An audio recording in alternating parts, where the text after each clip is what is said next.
Hello cancer, welcome to Guruma Hindi tarot. और ये reading है 20th ऑफ सितंबर से लेके 26th ऑफ सितंबर तक की। तो चलिए देखते हैं आपके लिए क्या मैसेजेस है इस वीक में और आप क्या एक्सपेक्ट कर सकते हैं अपनी लव लाइफ में। Messages for cancer.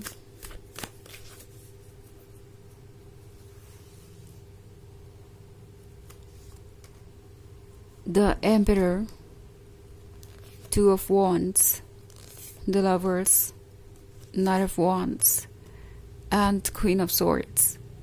Okay. So हमारे पास है The Lovers. The Lovers का कार्ड ऐसे दो लोगों को दर्शा रहा है जो कि एक दूसरे के ही बारे में सोच रहे हैं हर वक्त, एक दूसरे से ही कनेक्टेड फील कर रहे हैं, एक दूसरे को ही अपने पास चाहते हैं और हर चीज़ ऐसे एक दूसरे से ही जोड़ कर देख रहे हैं, बट फिर भी कुछ कहना नहीं चाहते क्योंकि क्वीन ऑफ स्वॉर्ड्स और द एम्परर का कार्ड है यहाँ पे।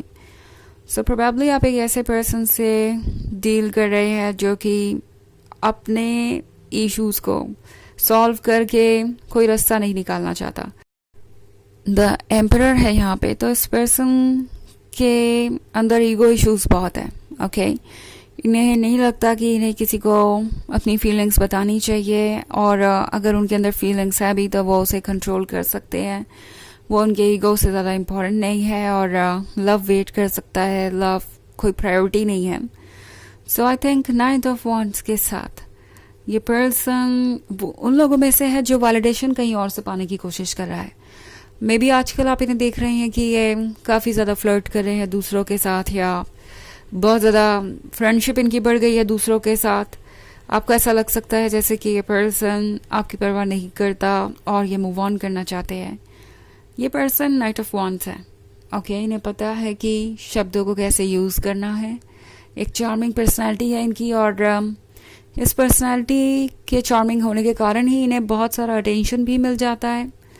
सो इस वक्त ये पर्सन जैसे लगता है अपने आप को कंट्रोल में रखने के लिए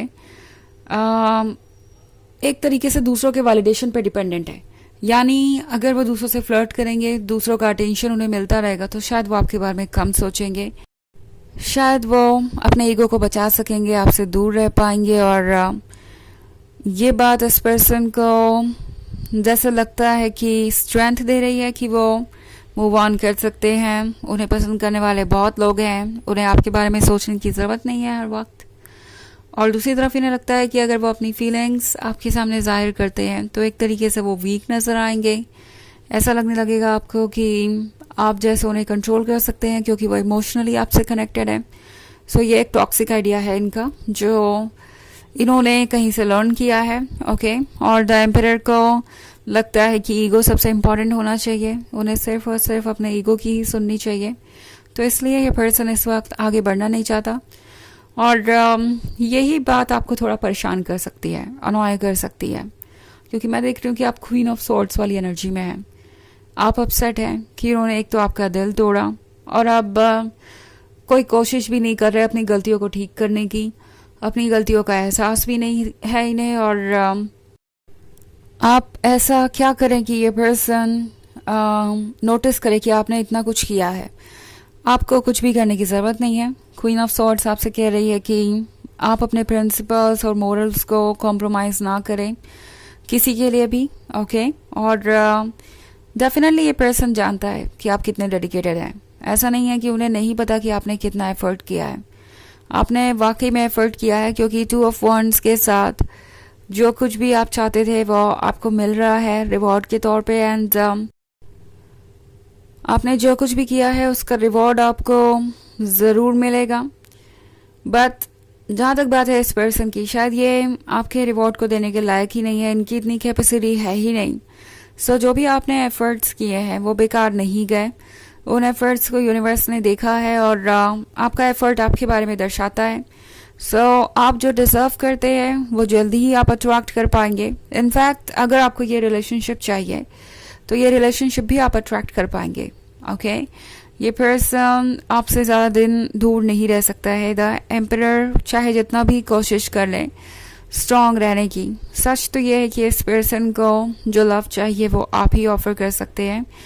सो ज़्यादा आपको सोचने की ज़रूरत नहीं है, लाइफ के साथ आगे बढ़ते जाइए एंड मोस्ट इम्पॉर्टेंटली अपने सेल्फ एस्टीम को सबसे ज़्यादा इम्पोर्टेंस दीजिए, अपने प्रिंसिपल्स और मोरल्स को। आपको अपने अंदर कुछ बदलाव लाने की ज़रूरत नहीं है, बस पेशेंस रखना ज़रूरी है और टाइम अपने आप सब कुछ आपको ऑफर करेगा। ओके अगर आप एक नया लवर चाहते हैं, एक बेटर फ्यूचर चाहते हैं, तो वो भी आप अट्रैक्ट कर पाएंगे। ऑल्सो अगर आप चाहते हैं कि ये पर्सन आपको दोबारा अप्रोच करे तो वो भी हो सकता है। ओके आप जैसा चाहेंगे वैसे चीज़ अनफोल्ड कर पाएंगे और डेफिनेटली इस वक्त सबसे स्ट्रॉन्ग चीज़ जो आपके पास हो सकती है वो आपका पेशेंस ही है, क्योंकि इस वक्त पेशेंस ही आपको हीलिंग में वर्क करेगा और आपको वो जस्टिस देगा जिसके आप हकदार हैं। ओके सो ऑफ कोर्स ये एक जर्नल रीडिंग है तो ये सबसे रेजोनेट नहीं होगी, एनर्जी रिवर्स हो सकती है अगर आप क्रॉस वॉचर हैं। इसके अलावा अगर आप पिछले वीक की रीडिंग देखना चाहें तो उसका लिंक आपको डिस्क्रिप्शन बॉक्स में मिल जाएगा हमेशा की तरह। तो चलिए आगे बढ़ते हैं और देखते हैं और क्या मैसेजेस हैं आपके लिए कैंसर।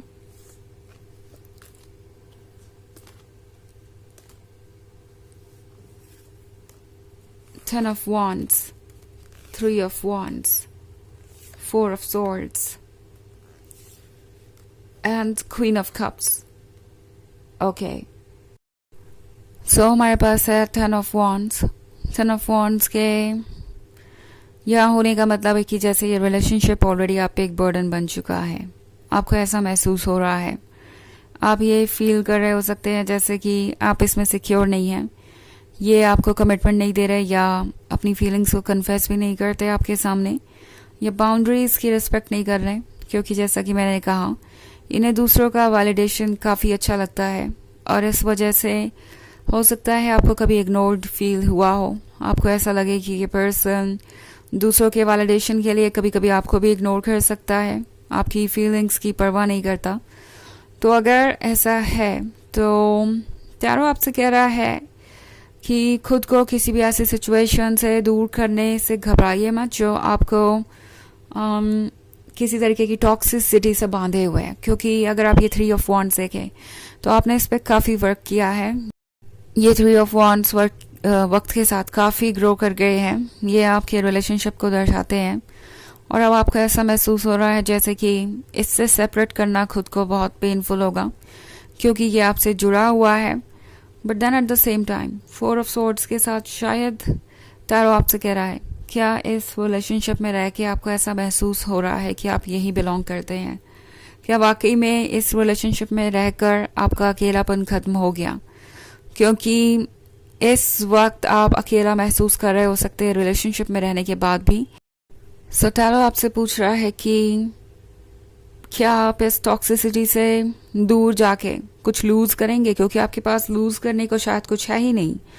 क्वीन ऑफ कप्स आपसे कह रही है कि आप जिस तरीके के लवर हैं क्या आप यही डिजर्व करते हैं। बेसिकली टैरो आपसे कह रहा है कि आपको अपने सेल्फ वर्थ को पहचानना चाहिए और जजमेंट का वक्त है, तो आपको कोई ना कोई डिसीजन तो लेना पड़ेगा, आपके पास चॉइसेस होंगी। ओके कुछ चॉइसेस होंगी जिसमें से आपको अपने लिए वो चुनना होगा जो आपके लिए सही है। तो जजमेंट लीजिए, हालांकि ये ज़रूरी नहीं है कि वो जजमेंट आप इसी वीक में लें, आप कंटेम्पलेट कर सकते हैं अच्छे तरीके से, पहले सोच लीजिए उसके बाद वो कीजिए जो आपको ठीक लगता है अपने लिए। सो चलिए देखते हैं आपके लिए ऑरेकल मैसेज क्या है।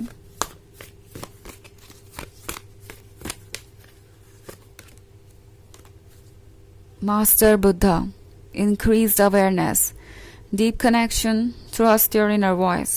तो ये कार्ड आपसे कह रहा है कि आप डीपली कनेक्टेड है अपने सोल से, अपने इनर इंट्यूशन से।